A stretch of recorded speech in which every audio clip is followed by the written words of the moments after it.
Hello everyone, welcome back to the channel. আজকে নিয়ে এসেছি একটা রেসিপি। এটা হচ্ছে পালং চিকেন। পালং চিকেন তো অনেকেই খেয়েছেন অনেক রকমভাবে। তো আজকের রেসিপিটা একটু সোজা, একটু শর্টকাট, মানে কম সময়ের মধ্যে হয়ে যাবে সেরকম, মানে পালং শাকের তরকারি দিয়ে চিকেন। তো সেই জন্য প্রথমে পালং শাকটা আগে বানিয়ে নিতে হবে। তো পালং শাক বানাতে তো সবাই জানে, তো তাও আমি একটু ছোট করে দেখিয়ে দিচ্ছি। পালং শাকের জন্য কিছু সবজি নিয়েছি। এখানে আমি নিয়েছি গাজর, একটু সিম, একটু আলু, একটুখানি বেগুন নিয়েছি। এগুলো সব আমি কেটে ধুয়ে রেখেছি। আর এখানে রেখেছি পালং শাক। পালং শাকটাও ভালো করে কেটে ধুয়ে জল ঝরাতে দিয়েছি। আর এখানে একটু বড়ি ভাজা নিয়েছি। এখানে নিয়েছি 4 কোয়া রসুন থেতো করে নিয়েছি। আর এখানে আছে 5 ফোড়ন। এবার কড়াইয়ে তেল বসিয়ে দিয়েছি। অল্প তেলেই আমি রান্নাটা করব। এখানে জাস্ট বড় চামচে 2 চামচ তেল দিয়েছি।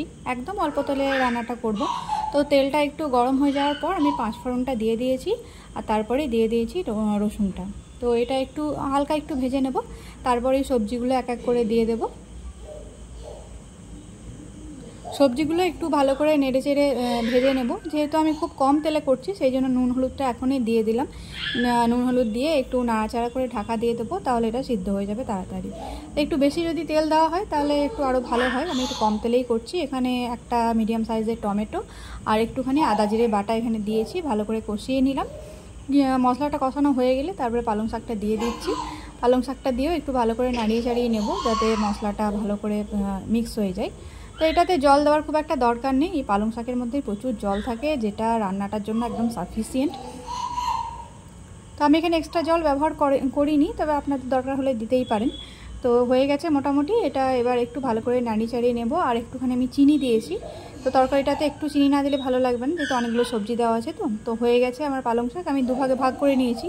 উপরে যেটা বড়ি ভাজা দিয়েছি, এটা আমি দুপুরে খাবো ভাতের সঙ্গে। আর এটা আলাদা করে রেখেছি একটা ছোটো বাটিতে। এটা যেটা বড়ি দেওয়া নেই, এটা রাতে বানাবো পালং চিকেন। তো পালং চিকেনের মধ্যে বড়িটা দিলে ভালো লাগবে না হয়তো, সেই জন্য আমি দিইনি। আর রাত্রিবেলায় চলে এসেছি। এর মধ্যে আমি একটুখানি নিয়েছি বোনলেস চিকেন। আর তার মধ্যে একটু আদা রসুনের পেস্ট দিয়েছি। ভালো করে মেখে ম্যারিনেট করে রেখে দিলাম বেশ অনেকক্ষণ। তারপরে কড়াই একটুখানি তেল দিয়েছি। এখানে সাদা তেলে করছি। আর চিকেনগুলো আস্তে আস্তে ভেজে নিলাম সবগুলো।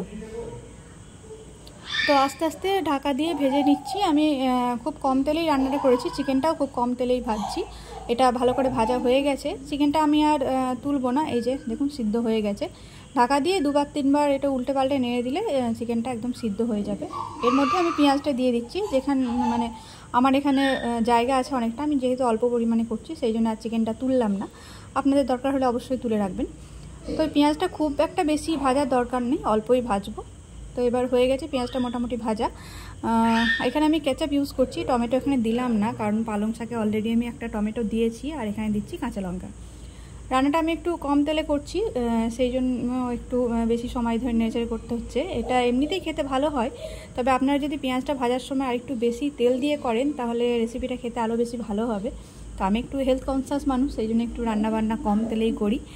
আর একটু মানে অলস প্রকৃতির মানুষও বটে, সেই জন্য সবসময় একটু শর্টকাটে কী করে ভালো রান্না করা যায় সেই রেসিপি আমি খুঁজে বেড়াই। তো সেই জন্য এগুলো শেয়ার করছি আর কি। মানে একবারেই শাকটা বানিয়ে নিলাম, তো দুবারের জন্য রান্নাটা হয়ে যাবে। তো একটু ইজি হয় বানাতে, এটাই যা। আর খুব শর্টকাটে হয়েও যায়, খুব মানে সহজ পদ্ধতি। তো এটা একটু ভালো করে ভেজে নেওয়ার পর আমি পালং শাকটা দিয়ে দিলাম। আর পালং শাকটা দিয়ে ভালো করে নাড়াচাড়া করলেই মোটামুটি আমার রেডি হয়ে গেছে তরকারিটা। এটা খেতে কিন্তু ভীষণই ভালো লাগে আমার অন্তত, মানে খুব অল্প সময়ের মধ্যে হয়ে যায়, শর্টকাটে হয়, কিন্তু সে তুলনায় খেতে ভালো। আর মেনলি রুটি দিয়েই বেশি ভালো লাগে আমার। তো যাই হোক, রেসিপিটা কেমন লাগলো জানাবেন। দেখা হবে আবার পরের ব্লগে। আজকে ভিডিওটা তাহলে এখানেই শেষ করছি। সবাই ভালো থাকবেন।